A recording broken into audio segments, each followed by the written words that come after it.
Assalamualaikum warahmatullahi wabarakatuh. Kembali lagi di channel Radio Horor.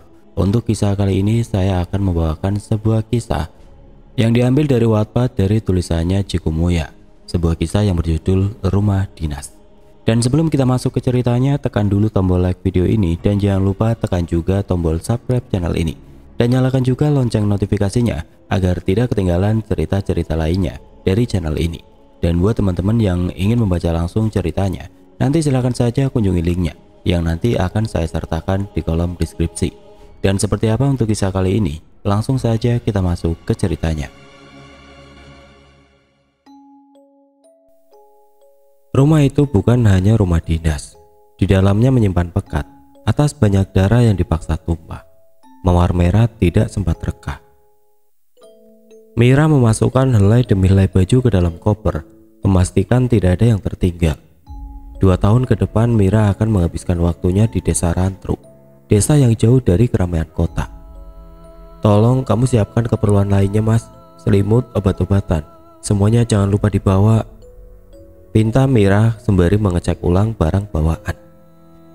Kalau obat gak mungkin lupa, kan suamimu ini dokter, ucap Sapta tersenyum simpul, sembari merekatkan selotip pada kardus terakhir.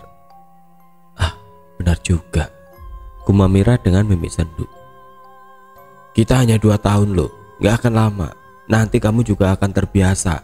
Kita hidup harus bermanfaat untuk orang banyak. Aku gak masalah untuk tinggal di pelosok desa. Yang membuatku sedih, berarti program hamil harus tertunda lagi. Kadang aku kesel mas, kita sudah 4 tahun menikah, tapi belum juga dapat momongan. Mira, momongan itu sudah digariskan. Kalau sudah waktunya pasti akan dikasih. Makanya itu mas pengen nyari suasana baru. Siapa tahu sembari membantu orang, Tuhan titipkan kita momongan. Mira menghembuskan nafas panjang. Hatinya mengiyakan ucapan suaminya. Rutinitas seperti ini memang sudah lama dilakukan Sapta, bahkan sebelum menikah. Pindah tugas dari desa satu ke desa yang lain demi membantu sesama yang keberadaannya tidak terjangkau oleh dunia luar. Walaupun mulia, kadang Mira merasa dinomor duakan. Rasanya, egonya ingin mengatakan untuk lebih fokus pada dirinya, untuk lebih dulu mementingkan bagaimana caranya mendapatkan omongan. Namun nuraninya lebih dominan. Oleh sebab itu, Mira tidak pernah protes, bahkan selalu ikut kemanapun Sapta ditugaskan. Ayo tidur, besok kita berangkat pagi. Kita sampai di sana kemungkinan malam. Jadi kamu harus istirahat yang cukup agar tidak kecapean. Mira mengangguk. Dipinggirkannya koper yang sudah tertata rapi, naik ke ranjang, lalu menutup matanya, berharap hari esok akan menjadi lebih baik. Malam berganti pagi, lambat laun awan kelabu merona kemerahan. Matahari mulai muncul disusul bunyi alarm yang berhasil membangunkan Mira dari tidur panjang. Mira mengucek matanya, menguap sebentar, lalu membangunkan Sapta yang masih tertidur pulas. Seakan suara alarm yang begitu nyaring sama sekali tidak mengganggunya. Mas, bangun, ucap Mira sembari mengguncang pelan tubuh suaminya. Erang Sapta yang masih mengantuk. Aku siapin sarapan dulu ya, kamu cepat bangun, pinta Mira, membiarkan Sapta tertidur kembali. Mira meraih tombol lampu, menyalakannya, lalu bergegas menuju dapur. Dengan gesit Mira meraih 2 butir telur, lalu memasukkannya ke wajan. Tidak butuh waktu lama, kurang dari 10 menit 2 telur mata sapi dan nasi panas sudah tersedia di meja. Septa berjalan gontai menuju meja makan. Aroma masakan Mira adalah alarm terbaik, walaupun lauknya sederhana. Cepat sarapan, jam 6 pagi kita berangkat loh. Mira kembali melihat jam dinding. Waktu menunjukkan pukul 5 pagi. Iya, gak usah buru-buru. Tadi aku dapat kabar dari Pak RT. Katanya rumahnya sudah disiapkan. Rumah bekas dokter juga. Dan kebetulan Pak RT sedang berhalangan. Jadi kunci dipasrahkan ke warga yang rumahnya dekat situ. Jadi gak masalah kalaupun kita telat, karena gak ditungguin juga. Begitu ya, syukurlah. Tapi karena kita sudah terlanjur bangun, mending sesuai jadwal aja. Toh kita tinggal berangkat. Kalau kemalaman ngeri juga mas. Takut ada begal kalau jalannya sepi. Ya sudah, kalau maunya gitu, ucap Septa sembari memasukkan suapan nasi terakhir. Waktu menunjukkan pukul 6.15 saat Septa mulai melajukan mobilnya dengan kecepatan sedang. Walau masih pagi, jalan sudah dipenuhi dengan kendaraan.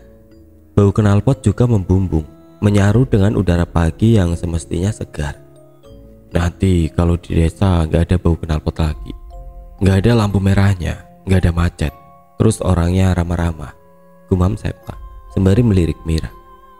Iya, jawab Mira seadanya. Terus sampai sana gimana?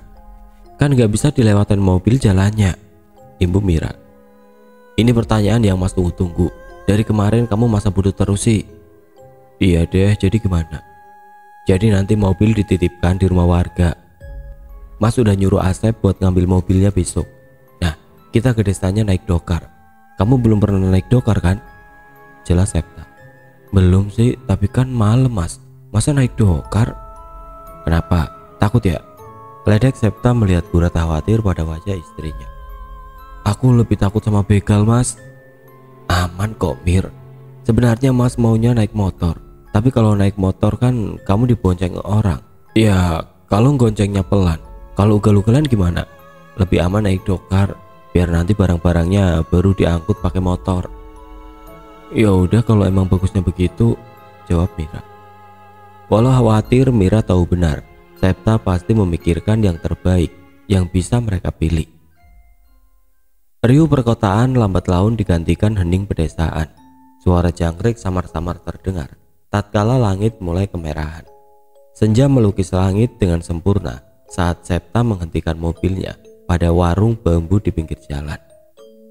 Mau pesen apa Mbak, Mas? Tanya ibu warung saat Septa dan Mira duduk di kursi rotan. Ibu jual apa aja? Tanya Mira sembari tersenyum. Sego ampok ada, tiwul ada, botok tawon ada, soto ada, rawon ada, lalapan ayam ada. Saya pesen rawon aja satu, sama teh panasnya satu, ucap Septa.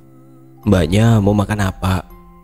Saya soto aja deh Bu, sama teh panas juga satu, jawab Mira. Ada tambahan?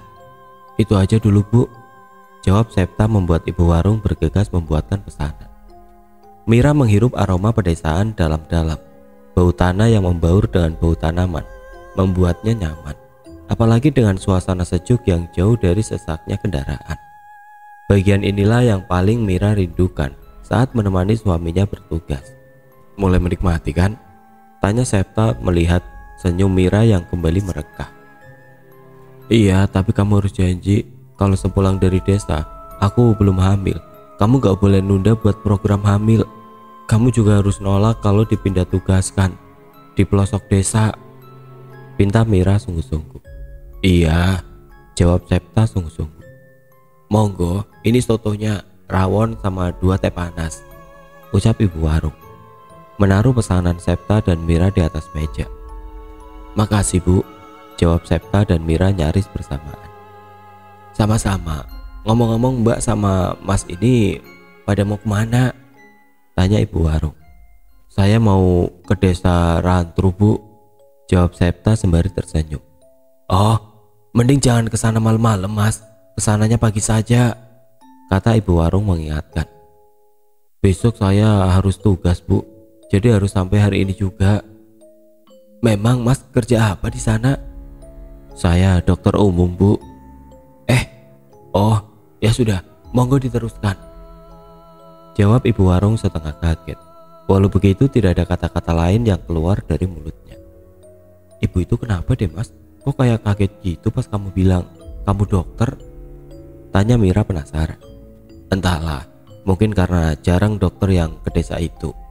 Udah, gak usah pikirin, cepet habiskan makanannya biar gak kelamaan. Iya Mas. Malam mulai tiba, suara jangkrik kian riuh ditambah hujan tipis yang menemani perjalanan. Septa menghela nafas panjang saat kabut membuat jarak pandang kian pendek. Apalagi jalan setapak jauh dari kata mulus. Sepi Mas, gumam Mira sembari melihat sepanjang jalan. Jalan yang sangat sunyi.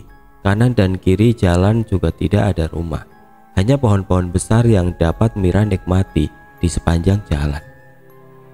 Namanya juga desa terpencil, jawab Septa seadanya. Tapi desa yang dulu rasanya juga padat mas, nggak hutan belantara begini. Itu kan pas sudah di desanya. Ini sepi juga karena kita masih di jalan, belum sampai tujuan. Mira mengangguk kecil, lalu kembali memandang jendela, sibuk memandangi jalan, sampai segerombolan anak kecil terlihat di antara rimbunya semak. Mas, ada bocah, ucap Mira dengan intonasi tinggi, berharap suaminya berhenti sejenak. Ah, di hutan gini nggak mungkin lah Mir, ucap Septa tanpa mengalihkan pandangannya. Beneran mas, orang banyak kok segerombolan gitu, tanya Mira meyakinkan suaminya. Mungkin kamu kecapean, jadi salah lihat. Gak mungkin lah ada orang tua yang ngebolehin anaknya main jam segini, apalagi ini sudah jam 9 malam. Mira menghembuskan nafas panjang. Sekali lagi dirinya melihat ke arah segerombolan anak yang tadi dirinya lihat. Segerombolan anak itu masih melihat Mira. Segerombolan anak tanpa baju yang sebagian badannya tertutup rimbunnya rumput. Pukul 12 Septa sampai pada rumah yang dekat dengan tugu yang bertuliskan Desa Rantruk. Woi bang, teriak seseorang pemuda berumur 20-an. Seorang itu bernama Bowo. Perawakannya tidak terlalu tinggi, mengenakan kupluk dengan sarung yang diselempangkan di badan. Wah Bowo, ucap Septa sembari memeluk ringan. Ini istri saya, Ibu Septa sembari memegang punggung Mira. Wah, Bu Mira ya? Tanya Bowo ramah, sembari mengulurkan tangan. Iya, saya Mira, panggil Mbak aja, jawab Mira sembari menyambut uluran tangan Bowo. Baik Mbak, ini barang-barangnya diturunin saja, biar diangkut sama warga. Terus Mbak Mira sama Bang Septa ikut saya naik dokar. Ya udah, ayo bantuin saya nurunin barang dulu, pinta Septa sembari membuka pintu belakang mobil. Siap bang. Oh ya, Mbak Mira nunggunya di dalam rumah saja, ada Bu Nur di dalam. Ya sudah, saya masuk dulu ya, ucap Mira sebelum masuk ke dalam rumah. Suasana rumah Bu Nur sangat tradisional. Rumah yang serba kayu dengan halaman yang luas. Di dalam rumah ternyata tidak hanya Bu Nur, tapi anak-anaknya juga belum tidur, tengah mendengarkan dalang cilik yang sedang memainkan wayang kulit. Permisi, sapa Mira saat sampai di ambang pintu. Bu dokter, teriak salah satu anak. Anak manis bernama Dewi. Teriakannya membuat saudaranya yang lain ikut heboh, berlomba-lomba sampai ke ambang pintu, berebut menjabat tangan Mira. Jangan ngeribetin Bu dokter, teriak Bu Nur sembari merapikan jilbabnya. Gak apa-apa Bu, ucap Mira sembari mengelus kepala Dewi. Maaf ya Bu, anak-anak saya nakal. Ah, enggak, ini semua anak Bu Nur, tanya Mira melihat 4 orang anak yang ada di hadapannya. Masuk dulu Bu dokter, ajak Bu Nur sebelum menjawab pertanyaan Mira. Mira duduk di tikar bambu, menghadap wayang yang masih tertancap pada batang pisang. Ini semua anak saya, yang paling besar namanya Dewi, yang kedua namanya Gatra, yang ketiga dan keempat namanya Antareja dan Antasena, ucap Bu Nur. Dalam hati, Mira begitu iri. Untuk punya satu saja, Tuhan belum mengabulkan. Tapi begitu murahnya Tuhan kepada Bu Nur, hingga mengaruniai 4 anak sekaligus. Bu dokter jangan ngelamun, ucap Dewi sembari mengelus tangan Mira. Maaf ya jadi ngelamun, panggil Bu Mira saja ya, kan yang dokter suami ibu, jawab Mira. Iya Bu Mira, jawab anak Bu Nur serentak. Diminum tehnya Bu Mira, jadi ngerepotin Bu. Enggak, maaf ya seadanya. Ini juga sudah ngerepotin Bu, jawab Mira tidak enak hati. Nanti kalau ada apa-apa Bu Mira kesini ya. Terus kalau warga desa ngomong yang enggak usah didengerin, ucap Bu Nur mengingatkan. Belum juga Mira menjawab, Septa sudah lebih dulu mengajak Mira untuk bergegas. Bu Nur, wah makasih banyak loh, kok sampai dijamu begini istri saya? Gak apa-apa Pak dokter, ini juga ala kadarnya. Ini semuanya sudah beres, jadi saya mau pamit dulu ya Bu, anak-anak, ucap Septa. Saya duluan ya Bu Nur, makasih sudah dijamu, ucap Mira. Hati-hati ya, ucap Bu Nur mengantar sampai ke ambang pintu. Tapi baru saja Mira keluar, Reja anak yang paling kecil menggandeng tangan Mira. "Bu, mereka ngikutin," ucap Reja. Buru-buru Bu Nur membekap mulut Reja. "Gak usah didengerin Bu Mira," ucap Bu Nur. Mira mengangguk ringan, walau pikirannya melayang, coba mengertikan apa yang dimaksud Reja. Bu Nur melambaikan tangan, melepas kepergian Septa dan Mira. Lambat laun bayangan Mira dan Septa mulai menjauh, seakan menyaru dengan pekatnya malam. "Ja, kan ibu udah bilang jangan bilang yang aneh-aneh. Kasihan Bu Mira, nanti kayak yang sudah-sudah," pesan Bu Nur. "Kasihan Bu, Bu Mira baik," jawab Reja. "Iya ibu tahu, tapi desa kita kan sudah lama tidak ada dokter. Kalau warga sakit gimana? Mau ke desa seberang, ke Bandoho. Sakit fisik nggak bisa dibawa ke dukun le. Anakku Reja, ini juga buat kalian. Lisannya dijaga, bikin Bu Mira sama Pak Dokter betah," ucap Bu Nur sebelum berlalu membawa nampan berisi teh yang masih tersisa separuh. Suasana begitu sunyi, samar-samar suara angin membelai rimbun daun kadang terdengar, atau sekedar gesekan ranting pohon yang bertautan. Yang paling nyaring adalah suara lonceng dokar dan sepatu kuda yang kadang kala menginjak bebatuan. Jalan setapak begitu sempit, jalan bebatuan dengan kebun karet di kanan kirinya, jalan yang tidak bisa dilalui oleh mobil. Mungkin karena itulah suasananya begitu sunyi. "Warga sini ramah-ramah ya Mas?" ucap Mira membuka obrolan. "Iya, makanya itu, kamu pasti betah," jawab Septa sembari mengelus tangan Mira. "Tenang Mbak Mira, pasti warga akan sangat ramah. Soalnya sudah 5 tahun lamanya di desa Rantur tidak ada dokter," sahut Bowo tanpa mengalihkan pandangannya dari jalan. "Terus kalau sakit pada pergi kemana Wo?" tanya Mira penasaran. "Biasanya kita pakai obat-obatan tradisional Mbak, atau kadang kita ke desa seberang.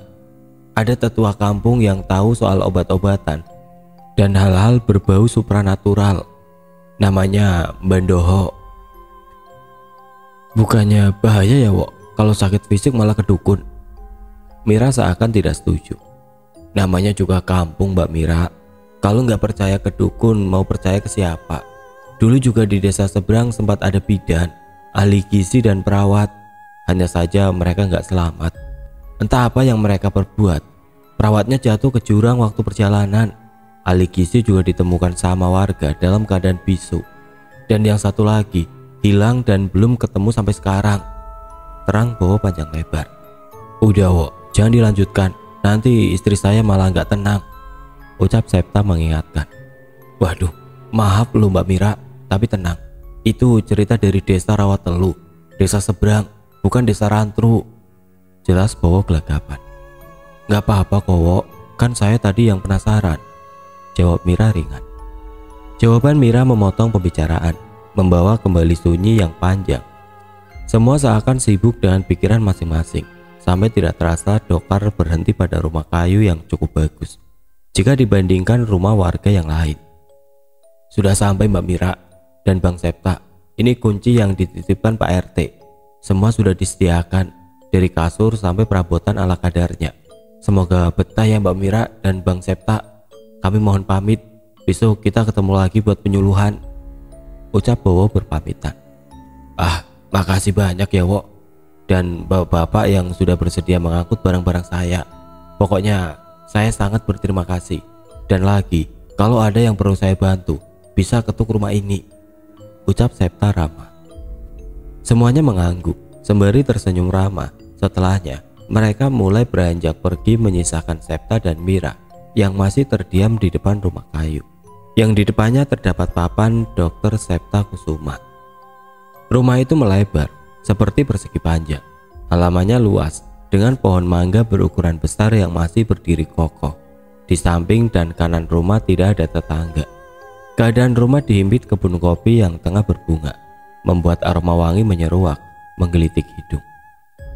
"Nggak ada tetangga Mas," gumam Mira melihat sekitar. "Ada kok, cuma kan memang diselingi kebun kopi. Jadi jarak rumah satu sama rumah yang lainnya lumayan jauh," jawab Septa sembari mengelus kepala Mira, mencoba menenangkan. "Ya udah kalau gitu masuk aja ya, di luar dingin," ucap Mira merekatkan jaketnya. Ya sudah, ayo, jawab Septa merangkul Mira untuk masuk ke rumah, melewati sosok yang tengah menatap keduanya dengan tatapan tajam. Septa mengetuk pelan pintu yang terbuat dari kayu jati dengan ukiran yang dibuat begitu indah. Tidak ada siapapun di dalam rumah, hanya kebiasaan lama Septa setiap berkunjung ke rumah dinas yang akan dirinya tinggali. Mir, kamu tahu bentuk apa pintu ini? Tanya Septa memandangi pintu kayu yang baru saja dirinya ketuk. Oh enggak mas, hanya pintu dengan bentuk separuh oval dengan ukiran kayu yang indah, jawab Mira seadanya. Pintu ini bentuknya vagina, Mir. Orang Jawa selalu detail jika membuat sesuatu, termasuk pintu ini. Oh iya, kenapa dibuat seperti itu? Tanya Mira bingung. Karena perempuan itu tempat pulang, bukan rumah namanya jika tidak ada perempuan di dalamnya. Dan lagi, kita keluar dari sini dan pulang dalam pelukan perempuan juga. Indah kan? Pintu ini melambangkan kasih ibu, terang Septa sembari tersenyum. Indah mas, gumam Mira sembari mengamati ulang pintu jati yang terpampang indah di hadapannya. Banyak hal lain yang lebih indah, kamu bisa belajar banyak hal dari sini, ucap Septa sembari memasukkan kunci ke dalam pintu. Mira mengangguk sembari tersenyum tipis. Septa mendorong gagang pintu, membukanya lebar-lebar, lalu masuk ke dalam rumah dan menutup pintu itu rapat-rapat.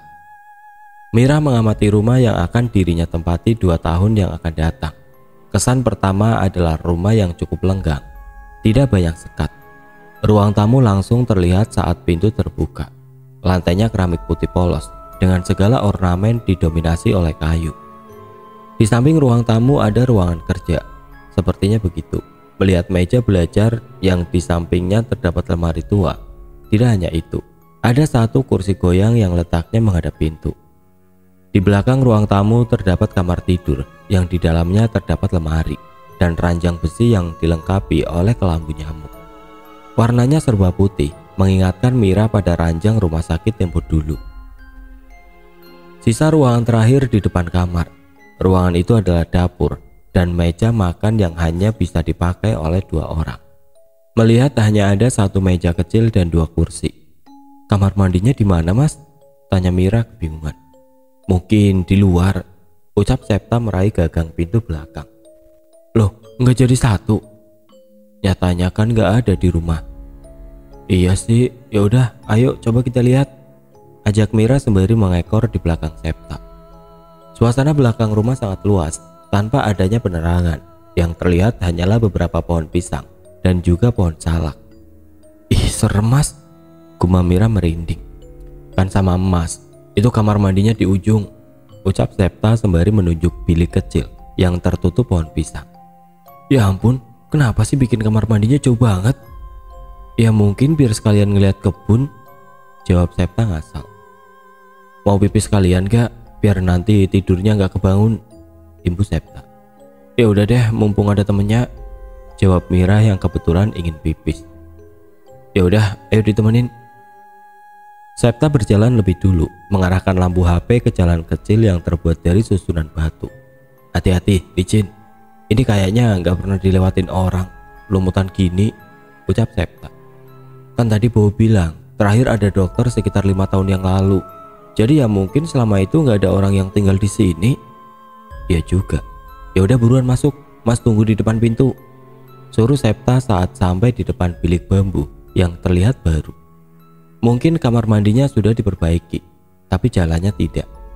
Mira masuk ke bilik bambu, menyalakan lampu berwarna oranye redup, lalu bergegas pipis. Setelah beberapa saat, Mira meraih gayung di dalam gentong air yang terbuat dari tempurung kelapa. Mira menghentikan aktivitasnya, mencoba memekakan telinga. Suara bayi, gumam Mira pada diri sendiri. Suara itu kian kencang, seperti tepat di sebelah telinga Mira. Mas, teriak Mira sembari membuka pintu, namun nihil, pintunya terkunci. Mira terlihat frustasi, gedoran demi gedoran pintu tidak terdengar, seakan sumbang. Mira merintih saat sesuatu yang kental dan anyir mengalir melalui selangkangannya. Mas, buka mas, rintih Mira kesal. Tidak lama pintu terbuka dari luar. Septa melotot tatkala melihat istrinya yang menangis sesegukan. Kamu kenapa, Mir? Tanya Septa kebingungan. Mas, kakiku berdarah, Mas. Isak Mira lemas, wajahnya pucat pasi, seluruh badannya bergetar. Septa mengarahkan senter ke kaki Mira. Kakinya bersih, tidak ada darah sedikit pun, membuat Septa kebingungan. Udah, ayo masuk dulu saja, ajak Septa sembari merangkul Mira. Mira berjalan dengan tertatih, badannya tidak sakit sama sekali. Hanya bergetar hebat karena efek dari rasa takut yang dia rasakan. Sesampainya di kamar, Septa mendudukkan Mira. Sekali lagi diperiksanya kaki istrinya. Tidak ada apapun, hanya sedikit lumpur dan potongan rambut yang menempel pada kakinya saat melewati jalan ke kamar mandi. Kakimu gak berdarah, Mir? Utuh, gak ada luka sama sekali, ucap Septa. Aku gak suka rumah ini, Mas, takut. Isak Mira kembali teringat kejadian barusan. Kamu hanya kecapean, istirahat aja ya. Kan Mas di sini nemenin kamu. Mira mengangguk. Dirinya memang terlampau lelah. Kejadian barusan membuat rasa penatnya menjadi 2 kali lipat. Besok kamu gak usah ikut Mas ke balai desa. Di sini saja ya, istirahat, ucap Septa sembari menyelimuti istrinya. Aku gak mau ditinggal, tolak Mira masih dengan suara seraknya. Tenang, besok ada Mbok Sinem yang bakal nemenin kamu. Jadi kalau Mas ke balai desa atau puskesmas, kamu ada temennya. Mbok Sinem bakal di sini sampai Mas pulang. Mira tidak menjawab, namun hatinya sudah merasa lebih tenang. Lambat laun matanya mulai berat, hingga akhirnya Mira tertidur pulas. Suara gaduh dari arah dapur membangunkan Mira. Matanya menyipit kala sinar matahari masuk lewat celah jendela yang masih tertutup. Mira beranjak dari ranjang. Lehernya sakit, sama dengan apa yang dirasakan badannya. Sepertinya tidur saja badannya harus membiasakan diri dengan kasur yang keras dan bantal setipis papan kayu. Di luar kamar terlihat seseorang berusia 50-an yang tengah memotong sayur. Seseorang itu rambutnya setengah putih dan disanggul rapi, mengenakan kebaya hijau pupus dan jarit berwarna coklat tanah dengan corak burung merak. Seorang itu bernama Mbok Sinem, seseorang yang dijanjikan Septa semalam. Udah bangun Bu Mira? Tanya Mbok Sinem halus. Senyumnya mengembang, memperhatikan gurat-gurat kerutan yang tidak melunturkan kecantikannya. Iya, Mbok Sinem ya? Tanya Mira penasaran. Iya Bu, saya Sinem, ibunya Bowo. Saya diminta Pak Septa buat bantu-bantu, jawab Mbok Sinem sembari memasukkan sayuran ke dalam panci. Makasih Mbok, ucap Mira senang. Jarang suaminya sampai mengirim orang untuk membantunya. Biasanya semuanya harus dikerjakan sendiri. Sama-sama, Mbok yang makasih karena Mbok jadi ada kegiatan, balas Mbok Sinem. Mbok tahu nggak rumah ini dulu bekas apa? Tanya Mira teringat dengan kejadian semalam. Kletak. Pisau Mbok Sinem terjatuh, hampir mengenai kakinya. Dia udah datang Bu, tanya Mbok Sinem dengan pandangan menyelidik. Dia siapa Mbok? Tanya Mira tegang melihat ekspresi Mbok Sinem. Seakan menyadari sesuatu, Mbok Sinem menggelengkan kepalanya pelan. Senyum mengembang pada bibirnya, seakan sesuatu yang membuatnya kaget tidak pernah ada. Bukan siapa-siapa. Dulu di sini bekas dokter juga, dokter kandungan. Hanya saja orangnya nggak betah dan pergi dari desa ini, jawab Mbok Sinem tanpa memandang wajah Mira. Mending Bu Mira mandi saja, habis itu sarapan. Sebentar lagi makanannya siap, imbu Mbok Sinem sembari menyiapkan piring.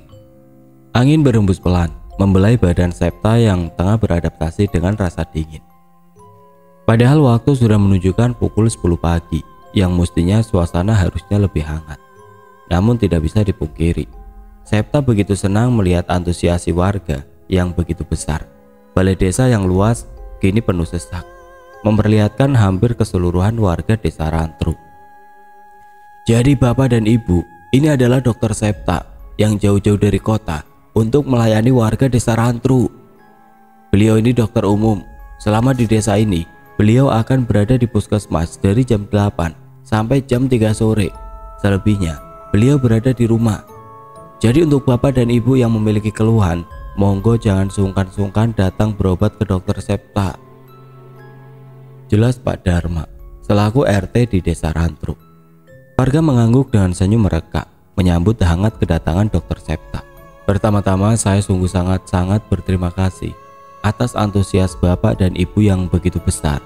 Saya di Desa Rantrum mengabdikan diri selama 2 tahun lamanya untuk membantu warga mendapatkan tindakan medis yang sesuai dengan keluhan. Jadi jangan sungkan-sungkan ya Bu, Pak, untuk berkunjung ke puskesmas jika ada keluhan atau sesuatu yang ingin ditanyakan, ucap Septa hangat.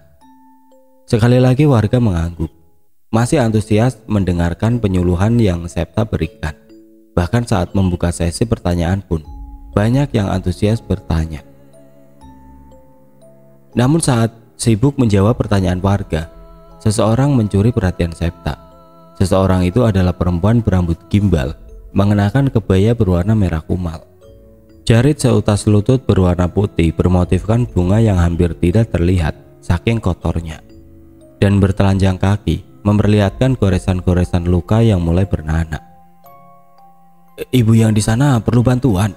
Tanya Septa berjalan mendekati perempuan bernama Mega, membuat seluruh mata tertuju pada sosok perempuan yang sudah lama diasingkan. Pembunuh, pembunuh! Teriak Mega saat Septa sudah berada tepat di hadapannya. Tatapan Mega terlihat nyalang, penuh dengan amarah.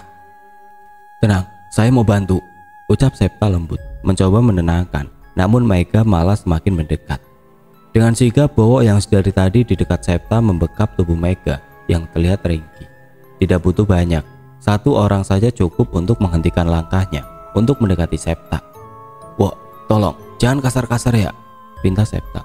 Tenang bang, ini memang gila, kalau nggak dipegangin takutnya bikin onar, jawab Bowo dengan masih memegangi Mega. Ya sudah, ucap Septa membungkuk, meraih sapu tangan di sakunya, lalu membersihkan luka pada kaki Mega yang tidak terawat. Pak, tolong ambilkan tas kecil saya, pinta Septa kepada Pak Darman yang dengan sigap mengambil tas kecil berwarna hitam milik Septa. Kembalikan anakku, rintih Mega. Aduh Bu, anaknya ibu itu sudah meninggal, jawab Bowo prihatin. Bohong, bohong, teriak Mega tidak terkendali sampai menumpahkan alkohol yang akan digunakan untuk menyeka lukanya. Udah Pak Dokter, jangan diobatin, ini orang harusnya dipasung saja. Dasar gila, ucap Dharma kesal. Bapak-bapak, tolong bantu saya memegang ibu ini. Tolong jangan kasar, pinta Septa tanpa mengindahkan kata-kata Darman. Septa kembali mengambil alkohol yang tadi sempat terpelanting. Saat Mega sudah dipegangi, barulah Septa menyeka luka itu menggunakan alkohol. Bu, selain luka di kakimu, luka di hatimu juga harus diseka, dibersihkan, dan dirawat. Seperti alkohol yang menempel pada luka di kakimu. Itu memang sangat menyakitkan, tapi harus dilakukan agar luka di hatimu tidak bernanah. Kehilangan seseorang yang dicintai memang berat. Maka dari itulah, kerelaan harus disegerakan agar sedihmu tidak berlarut-larut, ucap Septa sembari membalutkan perban pada kaki Mega. Tidak hanya itu, Septa juga memberikan sepasang sendalnya agar Mega tidak bertelanjang kaki, membuat Mega terdiam beberapa saat sebelum akhirnya menangis meraung-raung. Tidak apa menangis, air mata membasuh luka. Setelah selesai menangis, cobalah untuk bahagia, ucap Septa sembari menepuk pelan punggung Mega. Pak, Bu, jika ada saudara kita yang terkurung dalam kesedihan, jangan dikucilkan, karena obat yang bisa kita beri adalah penerimaan. Selama saudara kita merasa diterima, luka hatinya berangsur-angsur sembuh, dan kesepian tidak bisa membunuhnya. Ibu Septa kembali melanjutkan penyuluhan.